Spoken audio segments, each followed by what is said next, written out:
Oke, assalamualaikum warahmatullahi wabarakatuh. Selamat malam semuanya. Kita ketemu lagi di sesi free untuk kelas khusus CA.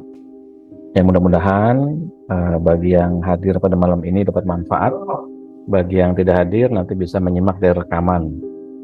Jadi intinya adalah nanti akan ada dua sesi. Sesi pertama ini kita ngobrol santai mengenai topik-topik berikut. Nah, ini saya akan munculkan whiteboard seperti biasa, coret-coretan saja.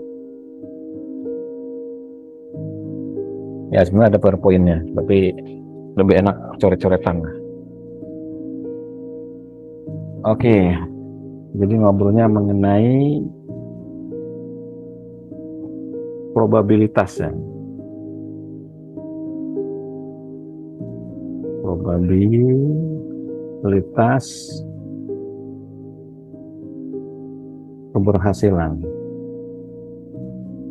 Kenapa? Karena ini penting sekali.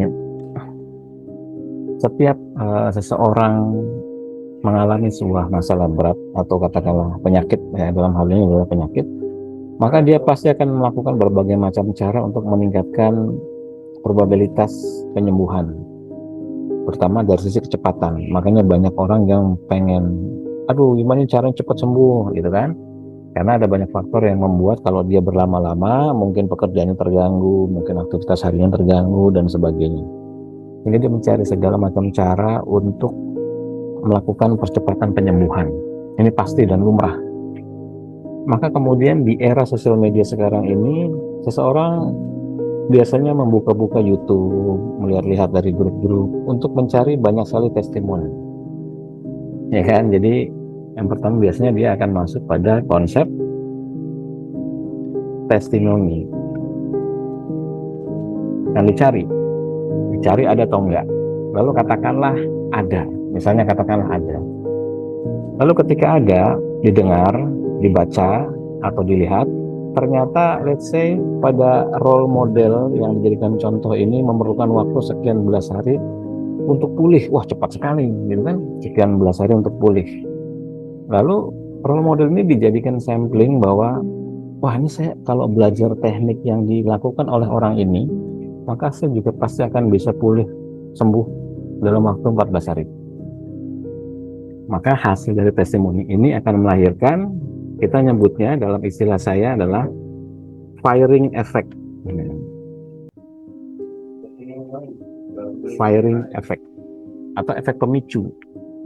Pemicu apa? Pemicu kesadaran, pemicu semangat, pemicu keinginan untuk berubah dan sebagainya. Firing effect.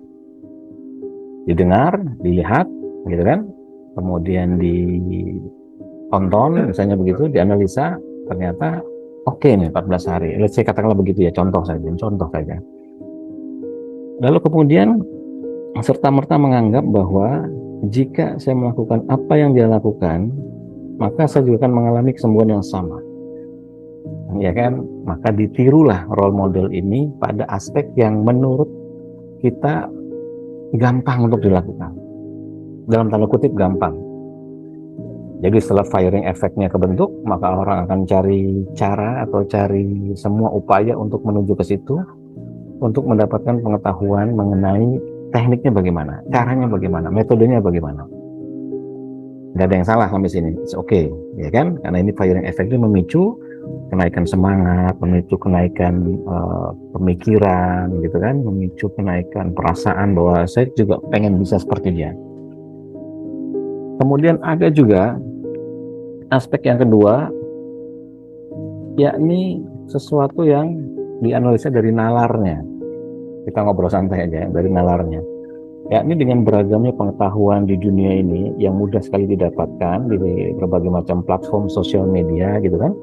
Dari Twitter, dari potongan-potongan TikTok, video-video di TikTok, kemudian dari Instagram, kemudian dari YouTube dan sebagainya. Di isinya adalah berbagai macam pelajaran-pelajaran. Berarti ada faktor untuk orang mau belajar di sini ya. Kemudian analisa dari berbagai macam apa yang dia lihat hingga menjadi hipotesa, kesimpulan, lalu menjadi apa? Belief. Ya, tentu saja testimoni juga akan menghasilkan belief ya. Tapi di sini kita bicara mengenai nalar. Maka dari segala macam pembelajaran-pembelajaran yang ada di internet itu kemudian didengarkan, ditonton berulang-ulang, dilihat satu dengan yang lain, maka bisa saja melahirkan keyakinan yang kuat bahwa saya akan kayak gini, akan latihan kayak gini. Dan bisa saja malah melahirkan kebingungan karena saking bertolak belakangnya penjelasan atau kisah antara satu bagian dengan bagian yang lain, satu komunitas dengan komunitas yang lain. Di satu sisi ini berbahaya kalau tinggi, di sisi lain ini justru harus tinggi. Di satu sisi ini berbahaya kalau rendah, di sisi lain ini justru diusahakan untuk tetap rendah, dan seterusnya. Bisa kadang-kadang berbanding terbalik satu sama lain sehingga tidak memungkinkan orang itu menganalisa, melakukan penelusuran jurnal-jurnal, melakukan pembacaan buku-buku, mau membaca dan sebagainya. Udah nggak ada waktu. Jadi lahir saja belief, keyakinan dari sini. Akibat dari dia punya kemampuan untuk belajar, menganalisa, membentuk hipotesa, kemudian menarik kesimpulan. Maka dari situ lahir belief untuk dia doing action. Ya kan? Doing action. Berdasarkan keyakinan yang dibentuk pada saat itu.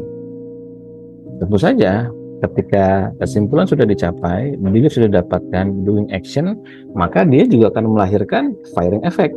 Karena doing action ini masuk pada firing effect, efek pemicu untuk melakukan sesuatu, ya kan? Untuk melakukan sesuatu. Nah, kemudian seseorang mulai melihat role model ini melakukan.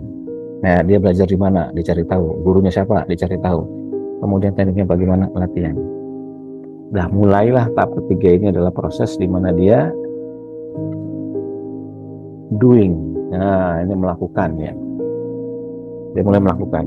Baik itu dari yang didapat belief dan action yang didapat dari testimoni atau yang dapat dari nalar untuk belajar analisa hipotesa kesimpulan melahirkan belief dan action. Nah, ketika melakukan doing inilah baru muncul masalah-masalah baru, ya kan? Bahwa ternyata seseorang itu ketika berusaha untuk meniru role modelnya, dia tidak berhasil menyesuaikan dengan bagaimana si role model ini latihan. Nah, contoh ya. Ini contoh. Ada, bentar, ini kayaknya baterainya habis, baterai pulpennya. Saya tes dulu ya.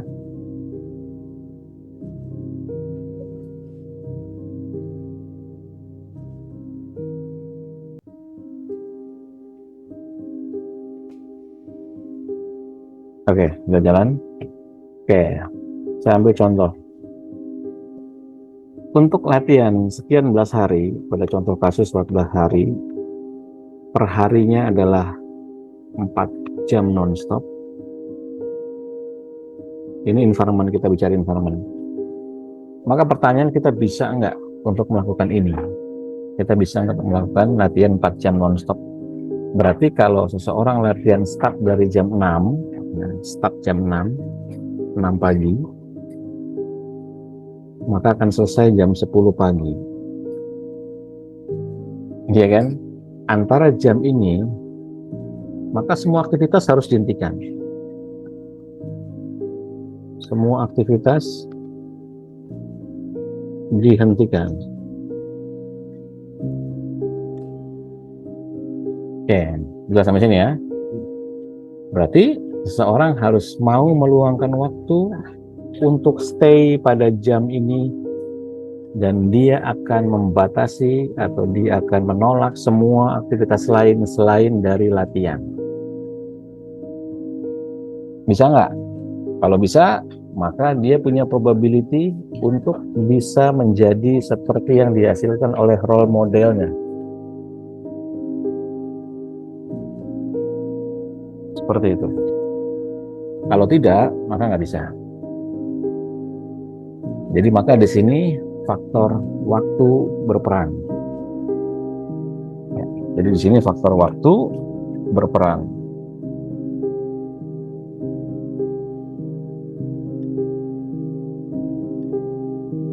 Oke, jelas sampai sini ya. Saya pelan-pelan aja, biar dicerna. Jadi di sini faktor waktu, nah, berperan. Kita bisa sama tidak waktunya. Kalau tidak bisa, maka kita harus atur ulang strateginya. Contoh ya, atur ulang. Ini kenapa nggak bisa gesernya? Sebentar ya.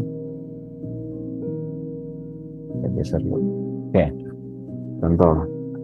Kita memiliki waktu yang sama, let's say dari jam 5 pagi sampai jam besoknya 24 pagi ya. Ini 24 jam berarti. 24 jam. Nah, pertanyaan adalah kita akan bagi-bagi dulu. Let's say di sini adalah untuk tidur antara mungkin saja 4 sampai 8 jam rata-rata ya. Mungkin saja. Aktivitas lain pecah dulu. Apa? Aktivitas lain pecah lagi. Apa? Aktivitas lain pecah lagi apa? Maka di antara jam-jam ini, jika kita tidak mampu menyisipkan waktu khusus untuk latihan, maka semua firing effect yang tadi terbentuk, cita-cita, keinginan, segala macam itu mestinya akan susah untuk terwujud. Biasanya akan susah terwujud. Kenapa? Karena kita tidak bisa menyiapkan waktu khusus untuk latihan yang memang pada jam itu adalah nggak ada yang lain kecuali latihan. Nggak ada yang lain. Jadi saya sering bilang dari guru-guru saya dulu bahwa waktu latihan adalah waktu di mana kita sedang bersama dengan diri kita. Gitu kan, kita senang tuh kalau berduaan dengan pasangan gitu kan, berduaan dengan orang yang kita sukai, kan kita senang. Nah di sini juga sama, latihan adalah waktu di mana kita mengisolasi semuanya dari hiruk pikuknya dunia, katakanlah begitu, hanya ada Anda dan diri Anda saja. Cuma ada itu aja. Sisipkan waktunya, luangkan waktunya dari 24 jam waktu yang sama. Lalu konsistenkan. Karena kuncinya di situ. Kalau nggak bisa, pasti akan susah. Kenapa? Karena kita akan terus-menerus membentuk excuse. Kita akan terus-menerus membentuk alasan untuk menggeser latihan.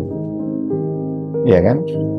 Saya cerita sedikit pengalaman saya melatih di Angkatan Laut, di Mabes TNI AL. Latihannya jam 5:30 pagi. Jadi bayangkan latihan jam 5:30 pagi. Mabes TNI AL itu di Cilangkap, posisi saya di Pondok Labu. Jadi saya harus berangkat jam 4 subuh, sebelum subuh. Saya harus berangkat jam 4. Kalau telat sedikit, pasti macet. Jadi saya berangkat jam 4, nyampe sana biasanya pas azan subuh atau lebih sedikit. Jadi bisa subuhan di Masjid Angkatan Laut. Saya pikir latihan jam 5:30 pagi itu ya ada orang yang masih ngantuk gitu kan, ada peserta yang terlambat. Gitu. Ternyata jam 5:15 itu sudah ratusan orang ngumpul. Jadi tidak ada satupun yang terlambat sama sekali, Konsisten mereka pada jam yang disepakati. Disiplinnya luar biasa. Ketika ada yang terlambat, alasannya misalnya macet jalanan, ya berarti kamu harus berangkat sebelum macet terjadi. Jika macet terjadi jam 5, kamu harus jalan sebelum jam 5. Kita nggak ada urusan dengan macet di sini. Pokoknya 5:30 tank start latihan. Berangkat dari daerah manapun, wilayah Jakarta manapun, pertimbangkan waktunya silakan, lalu 1 jam atau 2 jam berangkat lebih pagi. Maka pada momen itu, seluruh gelombang di dalam dirinya terkondisikan untuk menuju ke tujuan. Dan semua excuse akan hilang dengan sendirinya. Gitu. Jadi sisipkan waktu untuk latihan ini. Nggak bisa nggak, waktu khusus. Cuma ada diri kita dan kita sendiri. Untuk kita membangun ritme latihan, ngobrol, dan sebagainya. Wajib. Tapi sekali kita membangun alasan, nggak bisa. Bagaimana bagi yang sibuk? Silakan atur saja. Silakan atur bagi yang sibuk. Maka di beberapa kelas saya ada pembagian untuk jam-jamnya. Ada yang jam pagi, jam siang, jam sore, jam malam. Jadi artinya sudah tidak ada alasan lagi. Jamnya sudah dibagi, durasi sudah dipilihkan. Nah, maka silakan latihan dengan betul-betul konsisten, lalu pilih, tentukan jam di mana pada momentum itu seluruh pikiran dan perasaan kita berada di situ utuh. Ini kan sama logikanya kayak sering saya bilang dengan analogi, kita sudah pesan tiket kereta atau tiket pesawat jam 7 pagi. Nggak usah jam 7, jam 6 sore lah. Kita sudah pesan tiket pesawat jam 6 sore. Maka semua pikiran dan perasaan dan tindakan kita akan diarahkan untuk menuju jam 6 sore itu. Kita batalkan semua janji-janji menjelang jam 6 gitu kan. Kita hanya akan fokus pada perjalanan menuju ke situ untuk tidak terlambat. Kita bisa melakukan estimasi, kalau area saya di sini, kemudian bandara di sana, maka saya harus berangkat 2 jam sebelumnya kah, atau 1 jam sebelumnya kah, atau mungkin 2 jam sebelumnya, atau 3 jam sebelumnya. Itu kita yang tahu semua dan terkondisikan semua ke sana. Maka ini harus dibangun dulu. Ini harus dibangun. Karena kalau ini nggak dibangun, ya gimana cara kita membangun konsistensi dengan sel-sel yang mau kita ubah? Iya kan? Ya jelas sampai sini ya. Oke. Jadi kalau tadi di summary ya, dari testimoni atau nalar ya, baik dari mendengar, melihat contoh, juga dengan menganalisa, belajar ya, membangun hipotesa dan kesimpulan, melahirkan belief untuk doing action. Lalu saat doing action itu dia akan meniru role model dengan segala macam tekniknya, dengan segala macam penjelasannya, bisa atau tidak. Lalu kemudian faktor waktu itu berperan ya, dalam menentukan kapan kita mau latihan. Di 24 jam waktu yang sama di antara kita, baik yang sehat maupun yang sakit, siapa yang bisa mengatur waktu lebih baik, lebih konsisten, ya kan? Maka dia punya peluang lebih baik dibanding yang lain. Terus apa lagi? Nah, baru berikutnya kita bicara mengenai teknik.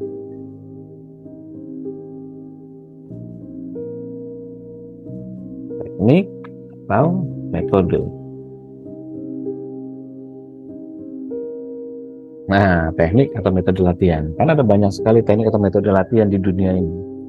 Sebagiannya mungkin mirip, sebagiannya mungkin tidak.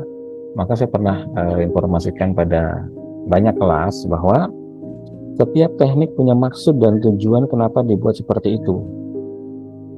Dan sebagiannya biasanya cenderung ya, sebagiannya biasanya cenderung rata-rata untuk tidak mengizinkan dicampur adukan satu sama yang lain. Dengan syarat dia sudah solid sebagai sebuah teknik atau metode.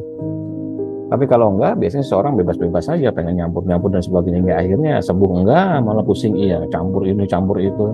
Dengar latihan sana sembuh, belajar. Dengar latihan sini sembuh, belajar. Dengar latihan sini sembuh, pengen tahu. Lalu ikut latihan. Dengar latihan di grup sana ada yang sembuh, belajar juga, gitu kan? Sehingga akhirnya pusing sendiri, ini mana yang mau saya ikuti? Yang ini katanya bagus, saya lihat ada testimoninya juga kelihatannya benar. Yang ini juga ada testimoninya, yang itu ada testimoninya, macam-macam. Nah, bagaimana cara untuk mengurangi seperti itu? Belajar hanya satu. Ini prinsip. Pelajari satu dulu,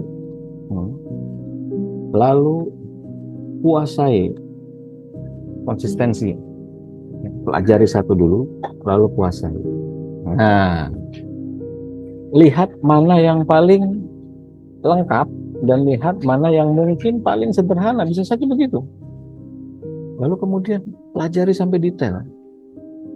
Pelajari sampai detail. Karena begini, setiap latihan olah napas itu pasti akan melakukan perubahan pada diri kita, banyak maupun sedikit. Pasti, baik secara fisik, mental, maupun spiritual. Pasti itu.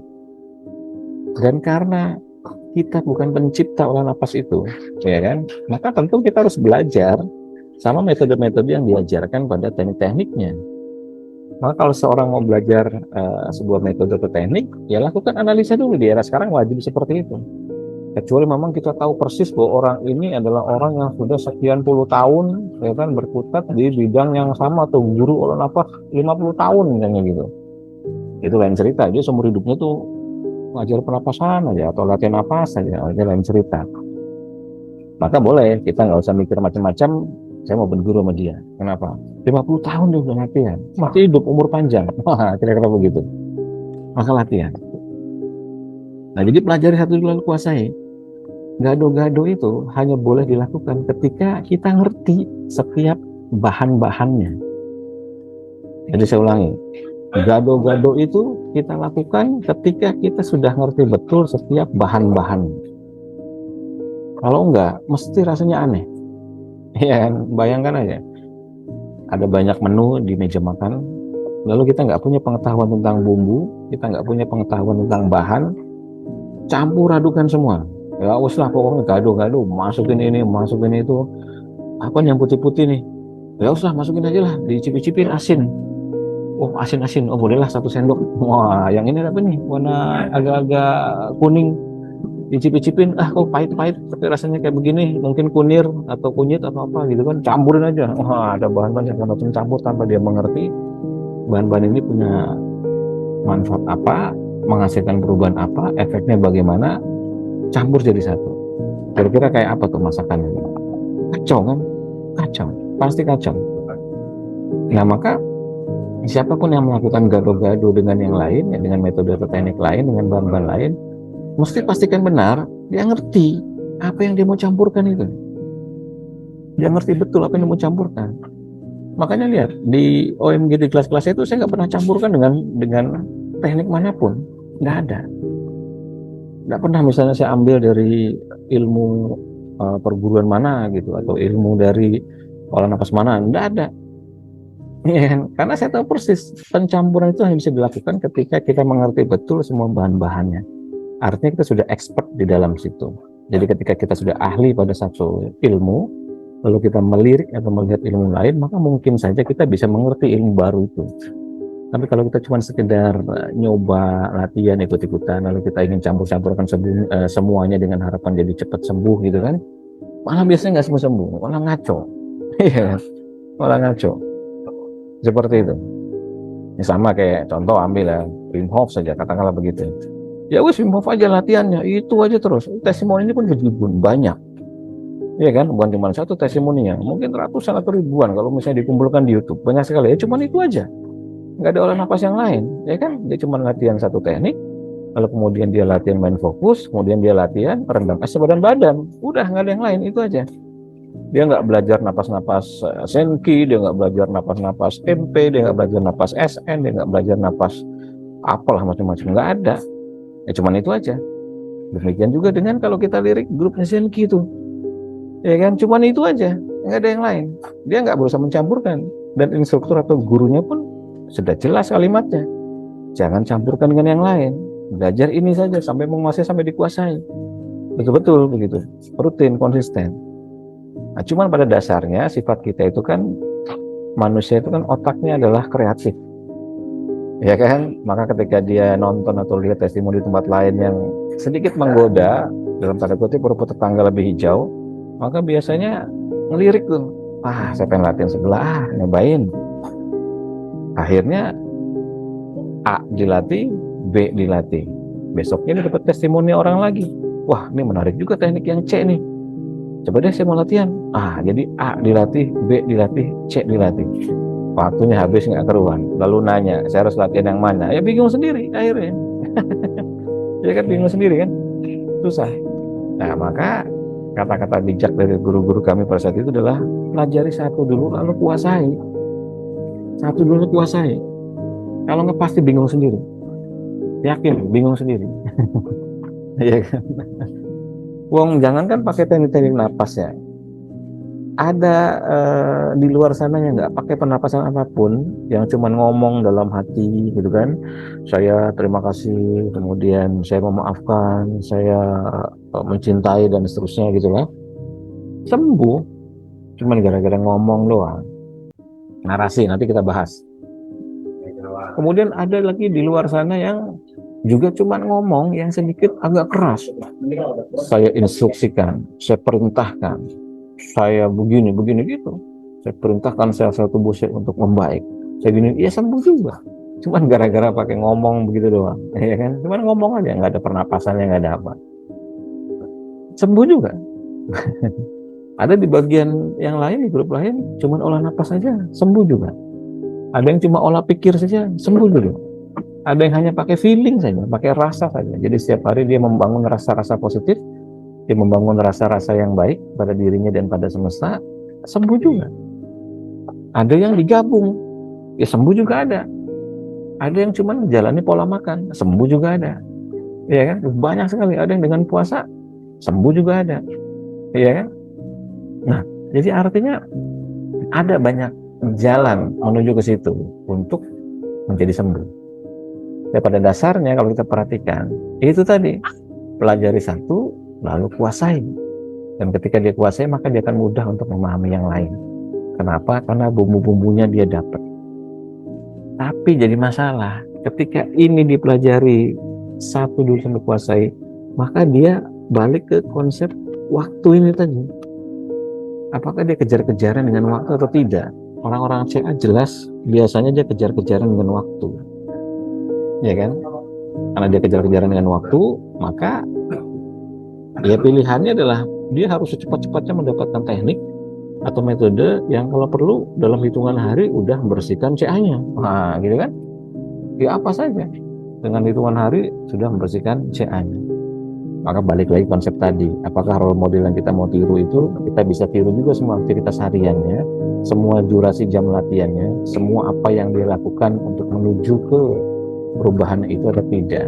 Jika tidak, maka kita tidak bisa sama dengan hasil yang dicapai oleh role model itu. Maka kita harus membangun atau membentuk pola kita sendiri. Nah, di sini kita harus membentuk pola kita sendiri. Pola kita sendiri itu adalah dari sisi manajemen waktu tadi ya. Manajemen waktu, kemudian manajemen teknik. Itulah kenapa kalau di kelas khusus CA saya itu kita berikan beberapa opsi untuk latihan. Ada beberapa rangkaian-rangkaian ritme untuk latihan. Ada ritme yang seperti ini dengan frekuensi sekian, ada ritme segini untuk frekuensi sekian, ada ritme segini frekuensi sekian. Dengan durasi waktu yang kalau di total mungkin sekitar 1 jam kurang lebih gitu kan. Dengan durasi kurang lebih seperti itu, durasi waktunya. Nah, tinggal kita bisa luangkan waktu atau tidak untuk latihan sebanyak itu. Kalau tidak, maka biasanya mentornya akan kasih toleransi. Oke, ini dulu. Kalau misalnya sedang dalam kondisi kemo, maka ini dulu yang dilatih. Kalau sedang sakit nyeri, maka ini dulu yang dilatih. Kalau sedang ada masalah, maka ini dilatih. Ini boleh sementara di stop, ini boleh lagi. Itu kan diskusi untuk menyesuaikan dengan apa yang pada saat itu tubuhnya. Karena CA, apalagi orang-orang yang sedang kemo, tentu tidak sesederhana seperti orang sehat. Ya kan? Sekali dia selesai kemo, lemah, sakit, lemah, letih, lesu, dan sebagainya. Nggak keruan lah pokoknya. Maka tentu saja tidak bisa dia menjalankan semuanya. Maka akan ada sesuatu yang dilarang untuk dilakukan, boleh dilakukan dengan batasan-batasan tertentu, lalu ini sementara boleh dilakukan, dan seterusnya. Seperti itu. Jadi kita harus membentuk pola kita sendiri dan sadari pola kita sendiri berdasarkan diskusi dengan mentor atau dengan gurunya, seperti itu. Jadi nanti akan diarahkan. Kenapa? Karena di dalam OMG ini sudah cukup lengkap sekali. Ritme-ritme yang membedah mengenai sistem syaraf kita punya, ritme-ritme yang membedah mengenai brain otak kita punya, ritme-ritme yang membedah mengenai sumsum tulang belakang, sama tulang belakang kita juga punya, sampai ke molekul-molekul enzim protein juga ritme-ritmenya kita punya. Hanya memang masalahnya kan orang-orang yang latihan karena dikejar waktu tadi nyaris tidak pernah punya kesempatan untuk belajar, untuk ngulik, untuk mencobai dengan alat-alat gitu kan, karena pasti dia akan lari ke cost juga, ya kan? Mungkin costnya jadi terlalu mahal, costnya jadi terlalu tinggi, maka tidak sempat. Nah, karena tidak sempat itulah ritme-ritme yang diarahkan, diajarkan situ harus didiskusikan, ditanya. Ketika dikasih seperti ini, kalau dalam posisi seperti ini saya harus bagaimana? Kalau dalam kondisi seperti ini saya harus bagaimana? Tapi ini bukan menjadi pertanyaan yang saklek, ya kan? Tapi ini menjadi pertanyaan yang nanti akan sifatnya insidental berdasarkan kondisi peserta pada saat itu. Jadi tentu saja kalau kondisinya memungkinkan untuk latihan utuh, sebaiknya latihan utuh. Tapi kalau tidak, oleh karena satu dan lain hal, karena capek, sakit, dan sebagainya, maka boleh untuk sementara parsial, yang mana dulu, yang ini dulu, dan seterusnya. Karena setiap mentor itu biasanya, apalagi di pengalaman, dibekali dengan naluri. Maka kalau di OMG ini semua mentor-mentornya nggak ada mentor kemarin sore yang sekedar sembuh gitu kan, atau pulih dari sakit kemudian diangkat jadi mentor gitu, enggak. Yang jadi mentor di UMG itu adalah yang pernah ikut saya paling tidak 5 tahun. Iya, yang ikut saya paling tidak 5 tahun. Rata-rata tuh antara 5 sampai 9 tahun ikut saya tuh latihan tuh. Sehingga hafal betul dan tahu betul, makanya bisa menjelaskan, bisa mengarahkan, membimbing dan sebagainya. Nah, ya kita tinggal balik ke pemahaman tadi. Kuasa satu dari sekian ritme yang sudah diberikan, teknik-teknik yang diberikan, tentunya semua itu tidak melulu harus dilakukan secara utuh apabila kondisi tidak memungkinkan, maka kita sesuaikan. Jadi kita membentuk pola kita sendiri yang every single day kita latihan. Every single day kita latihan. Kalau nggak bisa. Oke, jelas sampai sini ya. Jadi mengenai teknik atau metode latihan, kemudian membentuk pola kita sendiri, baru kemudian kita belajar aspek yang sedikit menarik di sini. Yang nomor 6. Kenapa saya bilang nomor 6 ini sedikit menarik? Karena gini, misalnya ada orang meniru sebuah teknik, nah gitu kan, dari gurunya. Gurunya bilang begini, ditiru, sembuh. Nah, tapi orang lain niru teknik yang sama, nggak sembuh. Nah, gimana tuh bisa begitu tuh? Ya kan? Wah, ini saya tiru guru yang ini, saya praktekkan ini, wah sembuh betul nih. Tapi ketika saya kasih teknik yang sama kepada orang lain dipraktekkan, nggak sembuh. Maka di sini di OMG ini kita sudah teliti dengan menggali dari kitab-kitab zaman dulu, penjelasan-penjelasan zaman dulu, kemudian jurnal-jurnal tahun-tahun lampau. Ada konsep yang disebut dengan elemen. Ini ada penjelasannya di YouTube saya. Di situ bisa dilihat di salah satu kelas. Ya memang tidak detail, tapi itu bisa membuka wawasan ya. Bahwa orang-orang zaman dulu tuh ngerti bahwa masing-masing dari unsur kelahiran manusia itu dia akan mewakili sifat dan karakteristik yang khas. Sifat dan karakteristik yang khas. Dimana ketika sifat dan karakteristik yang khas, kita sebut saja elemen atau unsur ya, itu sama dengan orang yang ingin meniru dia, maka kecenderungan akan mudah sekali. Ini contoh saja. Ini hanya penjelasan singkat saja. Contoh saja. Misalnya di India, dia mengenal ada air, angin, tanah, api. Ada 4 ya, yang utamanya. Kemudian di Cina, dia sedikit lebih banyak. Dia ada air, kemudian dia ada logam, dia ada kayu, ada api, kemudian ada angin.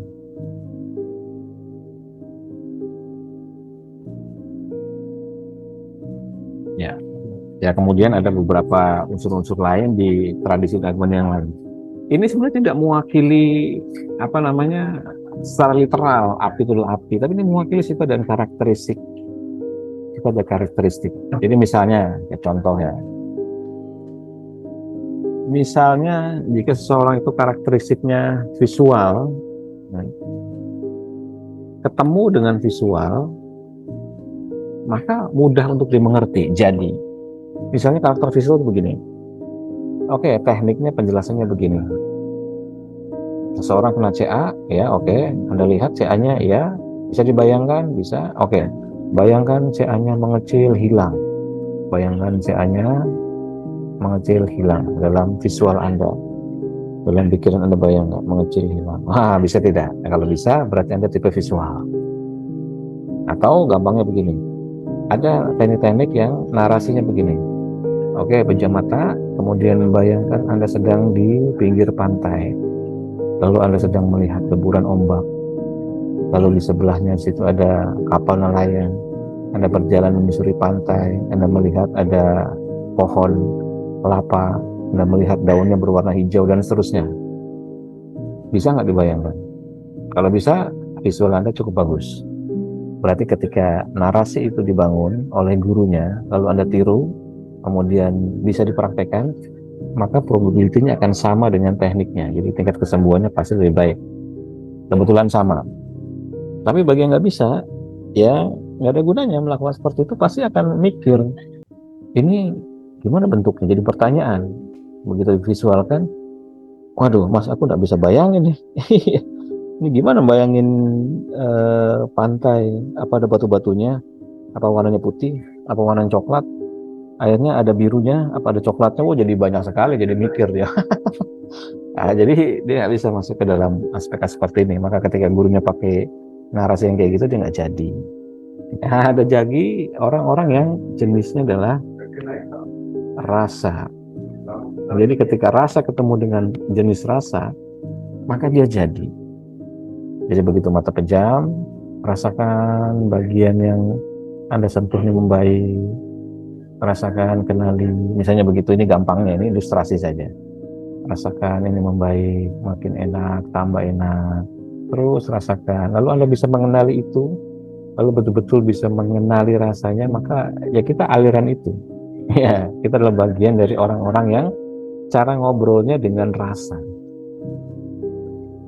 Kemudian ada lagi orang-orang yang cara ngobrolnya dengan narasi. Jadi ketika orang-orang yang narasi dengan narasi ketemu. Contoh misalnya, mata pejam, berikan perintah. Saya memerintahkan sel-sel saya untuk bersih. Saya perintahkan bersih, ya kan? Saya instruksikan untuk bersih. Saya niatkan untuk bersih, bersih dan bersih. Terus dia ngomong aja terus begitu. Dan kemudian dia merasa nyaman dengan itu. Ya udah, berarti cara dia ngobrol dengan badannya adalah dengan narasi. Dan ini kriterianya bisa beda-beda. Kriterianya beda-beda setiap orang itu. Jadi ketika orang dengan narasi berusaha untuk visual, dia nggak jadi. Orang dengan visual berusaha untuk narasi nggak jadi, karena visual itu nggak ada narasinya. Begitu dia bayangkan, tek, mengecil. Kankernya dia nggak usah ngomong dalam hati. Dia nggak usah ngomong pakai kalimat apapun. Dia cukup gunakan pikirannya, dia bayangkan itu CA-nya, kemudian dia bayangkan itu bersih, nggak ada sama sekali mulus kulitnya. Nah, kan kalau nggak pakai omongan kan, maka jadi berhasil. Nah, maka kata kuncinya apa? Temukan dulu yang mana diri kita berada di yang mana, begitu. Kalau enggak, mesti nggak dapat. Kita pasti akan terus-menerus akan merasa kok gagal terus ya, nggak berhasil terus ya. Ya mas, saya setiap hari sudah blessing, saya setiap hari sudah ngomong dari diri sendiri, ya Tuhan, ini saya ingin sembuh, sel-sel tubuhku, ayo sembuh ya, sel-sel tubuhku sembuhlah kalian, kembali ke normal, ngomong aja terus setiap hari. Tapi dia karakternya bukan karakter naratif, badannya karakter visual, nggak jadi. Atau badannya karakter rasa, maka nggak jadi. Nah, maka ini penting harus disampaikan supaya terjadi pengetahuan tambahan bahwa sebelum kita nanti melakukan teknik atau ritme apapun, kita harus kenali dulu kita ini karakter apa. Gampangnya seperti itu, kita karakter apa. Nanti setelah itu saat kita sedang main ritme, kita akan berbicara dengan badan kita menggunakan yang mana. Itu aja. Yang paling nyaman itu nanti akan kita pakai, karena itu pasti bawaan dari badan kita. Berusaha ganti dengan yang lain, mesti nggak jadi. Kecil kemungkinannya. Itu. Jadi ini harus dikenali dulu di awal. Sebelum nanti kita masuk pada ritme-ritme yang berhubungan dengan penyakit yang berat. Kalau yang ritme-ritme umum, enteng-enteng sih gampang lah. Makanya saya bahasan ini dibuat kelas CA aja. Kalau untuk yang umum-umum yang di YouTube apa sih, ya udah aja. Itu nggak begitu penting-penting amat. Pokoknya asal latihan 55, beres, pembuluh darahnya, oksigenasi naik, bla bla bla segala macam, hukum alamnya terjadi. Tapi CA sedikit berbeda, karena anomali sel itu nggak sesederhana seperti yang dibayangkan, ya kan? Nah, maka ini mengertilah dulu. Baru setelah itu ini akan diberikan pada ritme-ritme. Jadi sebagai cara kita ngomong atau ngobrol dengan badan kita. Jadi ada cara komunikasi secara visual, ada cara komunikasi secara rasa, dan ada cara komunikasi secara narasi. Ya, jelas sampai sini ya. Nah, kemudian pembahasan yang berikutnya yang sering kali ditanyakan oleh peserta adalah mengenai narasi. Jadi kita bahas di sini, narasi.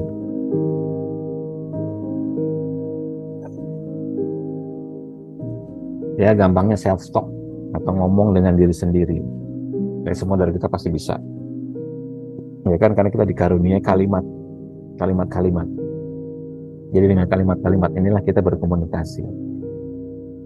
Oke, ada 5 pembagian level di dalam Omeng ini mengenai narasi. Yang pertama adalah narasi yang dibangun oleh dirinya sendiri. Dibangun oleh dirinya sendiri. Ya, dibangun oleh dirinya sendiri. Jadi misalnya saya ngomong sama diri sendiri, pakai bahasa saya, pakai gaya bahasa saya. Oke, tubuhku, saya mau kamu sehat. Ini bahasa saya. Orang lain nggak bisa denger, karena ngomong saya dalam hati, gitu kan. Setiap orang bisa bernarasi sesuai dengan kemampuannya, no problem. Nah, satu yang perlu diperhatikan adalah setiap narasi yang dibangun oleh diri sendiri, maka dia memiliki aspek spiritual dirinya.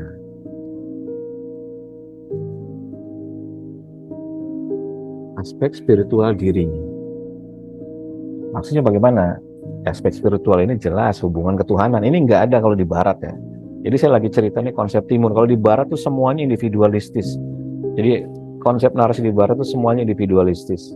Nggak ada urusan sama Tuhan. Anda pengen berubah, Anda harus ikhtiar, Anda harus ngomong diri sendiri, Anda kuatkan diri sendiri, terus begitu. Anda adalah pengubah bagi diri sendiri. Berarti Anda adalah Tuhan bagi diri sendiri. Ya pada satu titik mungkin saja buat mereka cocok. Di timur ini agak berbeda. Jadi saya bicara konsep ketimuran. Oke, maka kalau konsep ketimuran nggak bisa lepas dari aspek spiritual. Jadi kalau kita adalah seorang pendosa, gitu kan, malas bersedekah, orang-orang yang mungkin banyak berbuat jahat pada orang lain, pada orang tuanya, atau mungkin pada pasangannya, pada anaknya, pada ibu bapaknya, dan sebagainya, pada tetangganya. Lalu kita diuji dengan rasa sakit, lalu kita membangun narasi untuk diri sendiri, badanku sehat ya, sehat, sehat, sehat, sehat. Maka aspek spiritual kita berperan di situ. Sembuh tidak? Belum tentu juga.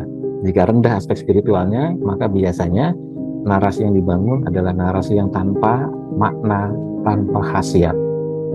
Istilahnya ngomong doang sama badan kita. Bagus nggak? Ya harus diganti strateginya, kan begitu tujuannya. Tapi kalau memang aspek spiritual diri kita bagus, maka kita akan masuk pada level yang kedua, yakni dibangun oleh orang-orang yang narasi yang dibangun oleh orang-orang yang diberkati atau diberi pencerahan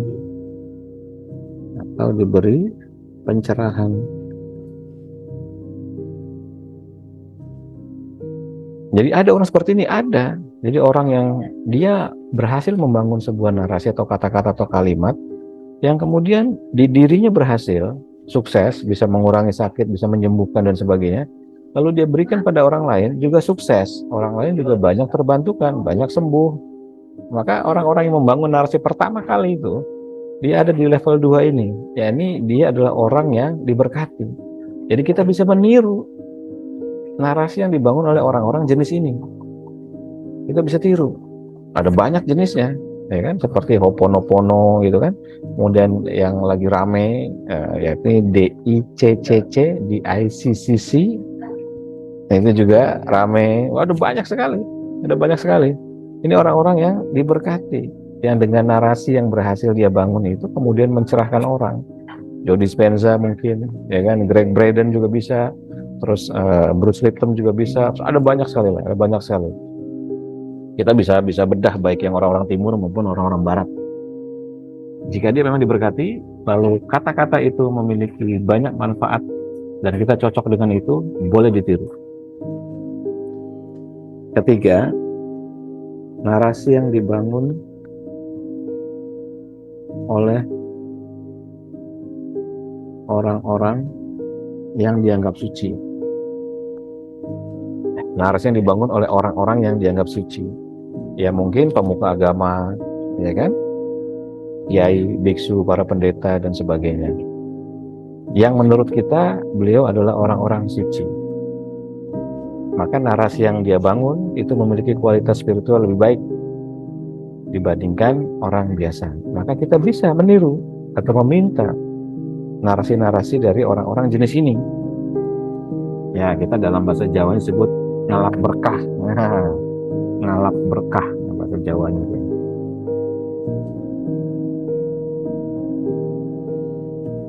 Nah, lanjut ya. Yang keempat,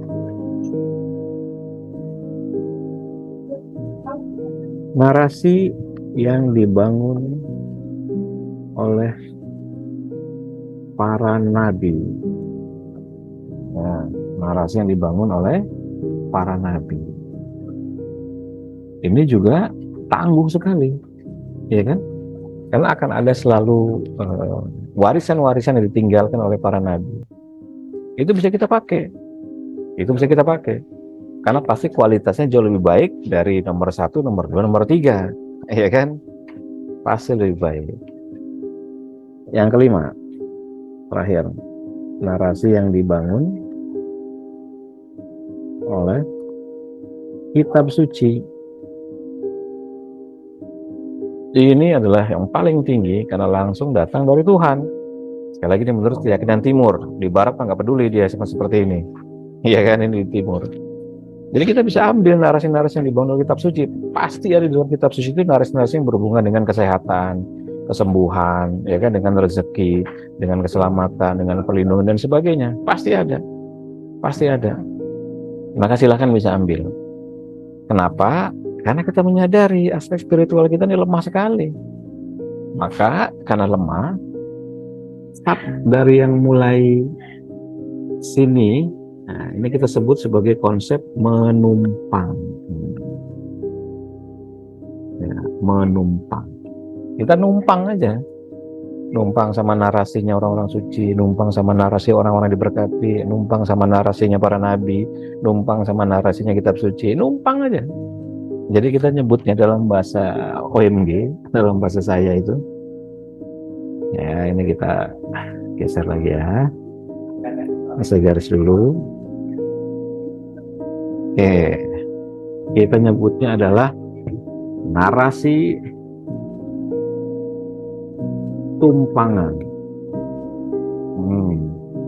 Pakai tanda kutip. Ya. Narasi tumpangan. Narasi itu. Jadi kita numpang narasi yang dibangun oleh orang-orang diberkati, narasi yang dibangun oleh para nabi, narasi yang dibangun oleh kitab suci. Kita numpang. Namanya orang numpang gampang sekali.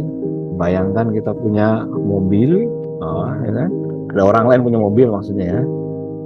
Nah, ada orang punya mobil, lalu kemudian kita numpang di dalam mobil itu. Alphard misalnya, pasti semua fasilitas kita dapatkan di dalam mobil itu kan. Iya, kita dapat AC yang dingin, kita dapat kursi yang empuk, kita dapat supir yang profesional. Ya jelas aja nggak mungkin supir abal-abal nyetir Alphard gitu kan, atau BMW seri 7 misalnya. Kan nggak mungkin. Namanya numpang, ya berarti itu bukan milik kita, tapi milik yang menumpangkan itu. Nah, namanya narasi tumpangan, maka berlakulah di dalam sini adab atau tata krama. Namanya numpang, misalnya Bapak Ibu punya rumah, ada orang numpang, maka berlaku adab di situ. Misalnya pengen metik bunga, yang ngomong sama yang punya, Bapak, ini permisi, saya pengen metik bunga itu, boleh nggak? Oh boleh, silakan. Pasti bunga itu kepetik. Pasti bunganya kepetik kalau diizinkan. Iya kan? Berarti kita boleh untuk metik bunga itu. Bapak Ibu boleh nggak saya ambil airnya di dapur? Oh silakan ambil aja, minum aja. Pasti kita jadi bisa minum. Maka berlaku adab terhadap tumpangan itu. Namanya numpang narasi para nabi, ya punya adab. Oh itu bukan kalimat kita, bukan bahasa kita. Numpang namanya juga. Maka berlaku adab, tata krama. Kita harus merendahkan hati, merendahkan diri terhadap narasi-narasi yang dibangun oleh yang spiritualitas lebih baik dari kita. Ini penting sekali. Karena banyak sekali kita membangun narasi, kemudian kita nggak ada tata krama terhadap narasi-narasi itu. Nah, ketika kita memahami ini, maka sebenarnya konsep narasi itu menjadi sederhana. Iya kan? Narasi tumpangan itu menjadi sederhana dan menjadi semakin efektif. Kita sudah numpang pakai Alphard, ternyata yang punya Alphard itu berkenan karena adab kita baik sekali, adab kita sopan sekali. Terus ya udah buat kamu aja deh. Saya lihat kamu baik, kamu rapihkan, kemudian kamu bersihkan lantainya, yang kotor kamu cuci dan sebagainya. Kamu rawat betul itu si mobil, padahal kamu cuma numpang di sini, katakanlah begitu kan? Ya udah buat kamu aja lah mobilnya. Gitu. Bisa nggak begitu? Ya mungkin saja bisa, mungkin saja bisa. Nah ini, nanti ini akan berlaku juga untuk yang lain. Kita belum bahas mengenai rasa, kita bahas narasi dulu. Kita belum bahas rasa, belum bahas visual. Nanti di kesempatan yang akan datang, ini sudah menjelang 1 jam. Oke, jelas ya. Jadi narasi tumpangan ini punya efektivitas lebih baik. Jadi narasi-narasi yang dibangun oleh orang-orang yang diberkati, narasi-narasi yang dibangun oleh orang suci, narasi yang dibangun oleh para nabi, dan narasi yang dibangun oleh kitab suci. Karena pasti ada di antara itu yang berhubungan dengan kesehatan, kesembuhan, perlindungan, keselamatan, dan sebagainya. Ambil, gunakan. Tapi jangan lupa, kalau kita pakai seperti itu, berarti itu adalah narasi tumpangan. Kita numpang. Namanya orang numpang, berlaku adab. Berendah hatilah, rendah dirilah terhadap pemiliknya. Sopanlah terhadap pemiliknya. Iya kan? Minta izinlah pada melakukan sesuatu. Ketika sedang doing something. Supaya apa? Ya supaya yang ngasih tumpangan ini senang. Dan dia memberikan lebih banyak lagi fasilitas kepada kita akibat dari adab yang kita jaga. Itu konsep narasi. Nah, jadi ini nanti silahkan ditempelkan narasi ini pada saat kita latihan ritme. Saat tarik, saat buang, saat tahan, apa saja. Buat. Jika kita memang orang yang bertipe narasi. Jika bertipe rasa, ya nanti kita pelajari lagi setelah ini. Jika bertipe visual, bagaimana? Nanti kita belajar lagi setelah ini. Ini kita pecah dulu untuk yang narasi dulu, naratif dulu. Karena narasi ini adalah naturalnya. Naturalnya dari kita ini, naturalnya, alamiahnya, pasti bisa melakukan narasi semuanya. Ya kan? Istilahnya cuma ngomong doang. Cuma ngomong doang. Ngomong ke diri sendiri. Tapi perhatikan 5 hal ini.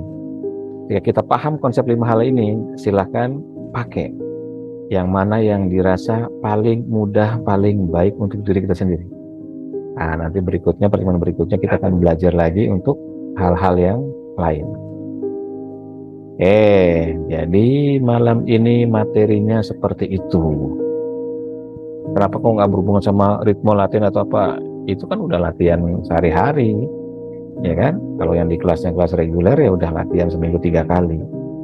Tapi pemahaman ini penting sekali karena saya berkali-kali keliling kemana-mana, saya ketemu sama banyak orang. Ada satu kejadian menarik yang lucu sekali. Tapi ini terjadi kisah nyata. Ceritanya begini. Suatu saat ada pasien, saya latih secara private, saya datang ke rumahnya, dia CA agak besar. Kemudian saya bilang, ibu ngomong maunya apa? Saya maunya mengecil, mas. Ya udah, latihan kayak gitu aja terus. Latihan apa dengan niat mengecil, dengan narasi mengecil dan seterusnya. Terus betul-betul mengecil. Mengecil ya betul itu. Latihan sebulan, ya hasil PET scan segala macam, USG dan sebagainya mengecil. Bulan kedua mengecil, tapi nggak hilang-hilang. Nggak hilang-hilang. Terus dia komplain, protes. Mas, kenapa nggak hilang-hilang udah 3 bulan? Kok mengecil terus? Lah ya ibu waktu ngomong maunya apa? Ya saya maunya mengecil. Ya udah maunya begitu. Namanya maunya mengecil ya dikabulkannya mengecil ya mengecil aja. Jadi ibu jangan protes. Baru dia sadar. Oh iya ya iya. Karena narasi yang dibangun itu menentukan bagaimana takdir akhirnya kan. Dia maunya begitu ya udah, jadinya kecil. Jadi maunya gimana? Ya ibu maunya apa? Maunya bersih ya udah diubah narasinya. Seperti itu. Nah, ritme ini membantu. Nanti pertemuan berikutnya kita akan bahas. Tentu bukan di jam kelas CA reguler ya. Jadi kalau di luar jam kelas CA nanti saya akan bikin. Ya kalau nggak di hari Sabtu, hari Minggu lah ya. Jadi minggu depan nanti ada lagi. Minggu depan insya Allah ada lagi. Kita bahas satu-satu. Supaya ini meningkatkan persentase keberhasilan, persentase kesembuhan. Bahwa kadang-kadang tidak melulu kita latihan teknik-teknik yang canggih. Tapi kadang-kadang pemahaman seperti ini juga bermanfaat untuk memberikan kita kesadaran pemahaman bahwa ada yang kayak gini. Dan ini akan sangat-sangat meningkatkan persentase kesembuhan. Oke, monggo silakan kalau ingin tanya. Kalau nggak ada, kita akhir ya, 1 jam ya. Nanti minggu depan akan ada lagi lanjutannya. Jadi silakan, video ini diulang berkali-kali. Memang ini tidak latihan ritme dan sebagainya, tapi ini memberikan pencerahan dan pemahaman bahwa kita butuh yang kayak gini untuk melengkapi pengetahuan kita tentang ritme, sehingga tidak semata-mata menganggap bahwa oleh karena ada ritme maka ritme ini adalah penyembuhnya. Tidak begitu. Ritme ini hanyalah mekanika ventilasi yang ditemukan oleh saya untuk mempermudah dalam menghasilkan frekuensi pada tubuh. Dan sering saya bilang berkali-kali, tidak ada yang lebih hebat dari sekedar frekuensi kecuali kita menyisipkan data dan informasi. Telkomsel itu keren frekuensinya, XL itu keren frekuensinya, Indosat itu keren frekuensi, kalau ada data dan informasi yang dimasukkan ke dalamnya. Kalau enggak, contoh paling gampangnya, kita pakai kartu Telkomsel tapi jangan berlangganan pakai data. Sinyalnya masih ada, frekuensi masih ada, tetapi nggak ada data dan informasi yang dikirimkan ke dalam handphone kita. Kita nggak bisa YouTubean, nggak bisa WhatsAppan, nggak bisa Telegraman, segala macam, ya kan? Jadi di dalam frekuensi itu ada data dan informasi. Itu yang penting. Dan untuk mengisi data dan informasi adalah dengan visual atau rasa atau narasi. Seperti itu. Oke, Ibu Zula, Mas, narasi ini di setiap ritme diucapkan. Iya, sebaiknya diulang-ulang. Jadi kata kuncinya adalah mengulang-ulang. Karena ritmenya kan diulang-ulang juga. Maka narasinya pun diulang-ulang. Sehingga nanti pada saat itu nggak ada lagi yang diucapkan kecuali itu. Doa juga begitu kan, nggak ada lagi yang diucapkan kecuali doanya saja, nggak ada lagi yang dipikirkan kecuali doanya, nggak ada yang nggak ada lagi yang dirasakan kecuali rasa doanya, itu kan begitu. Maka narasi pun harus diucapkan berulang-ulang di setiap ritme. Itulah kenapa di awal saya bilang bahwa kita harus meluangkan waktu yang spesifik khusus mengisolasi segala dunia, hanya ada kita dan diri kita saja untuk mengulang-ulang itu, sehingga semua getarannya terasa di dalam badan. Seperti itu. Ya, jelas ya, nanti silakan diulang-ulang. Minggu depan kita ketemu pada materi berikutnya. Ya, assalamualaikum warahmatullahi wabarakatuh. Selamat malam semuanya.